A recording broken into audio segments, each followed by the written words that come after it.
Hey guys, I am back again to do a quick little video in between the breakdown episodes.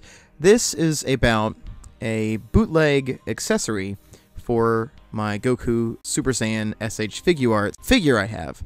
I've been collecting the series for quite some time. I don't have all of them, but due to the fact that these figures take so long to reissue and also kind of get new ones, the bootleg market for these has been growing substantially, initially with some very, very bad knockoffs, then growing into some pretty respectable ones, such as some of the most recent Atong Vegeta figures, I myself picking up 2 of them. So, Super Saiyan 3 Goku is a very rare figure to get. You have to spend a lot of money to get this guy, or you can buy one of the Datong bootlegs. However, from what I gathered, the Datong one, even the better 2nd edition one, has oddly colored arms that look like he has zombie arms.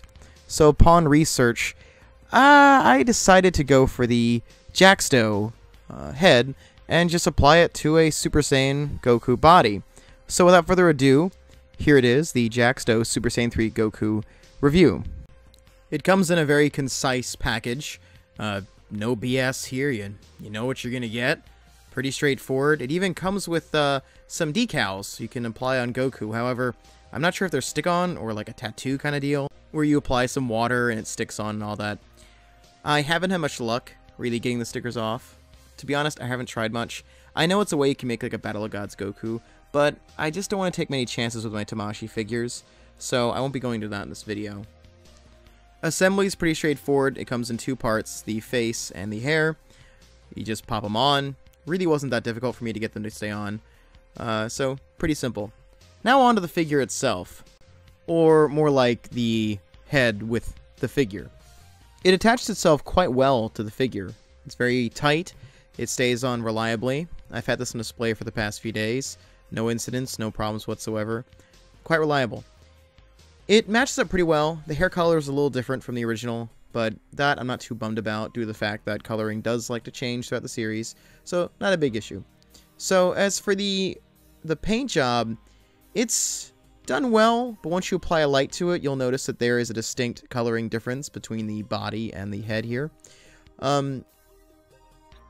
However, it's still pretty good. It's not like a zombie arm or gigantic, discoloration or something horrible that makes it something you don't want to put on display. So I don't mind it. I'm pretty happy with it. It sure beats paying $300.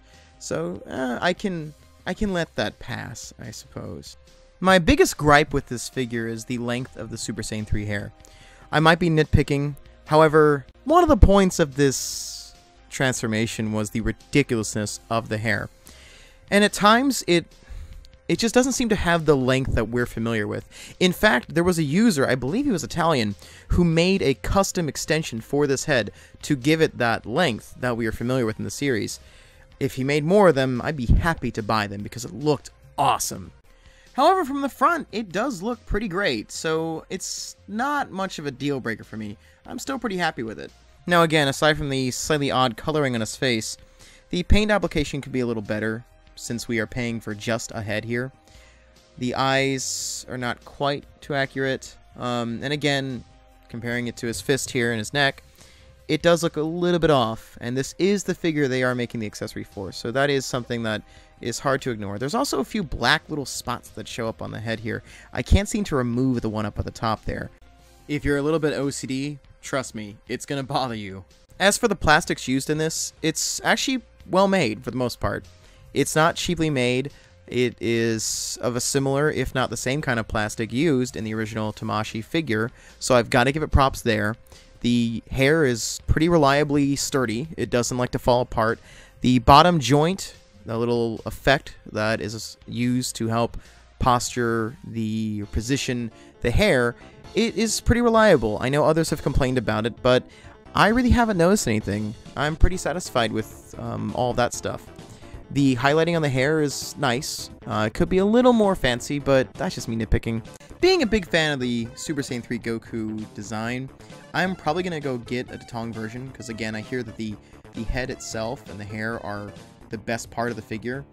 So I might have an extra Super Saiyan 3 either figure or head lying around. But this really isn't like a ripoff. It's a solid addition to your collection. If you find one for like $15, I'd recommend it. It's a lot better than the alternatives. But if you're paying a little more, $20, $30, just get a Detong version. I'll probably cave in and get one in the future, so expect a review of the Detong version. I'm aware of the arms, so I'm not going to nitpick on those. But as for the head, I don't know. I just want to have a long-haired Super Saiyan 3 Goku figure. So that's my goal. But if that's not a problem for you, yeah, pick this guy up. I think you'll like it. What?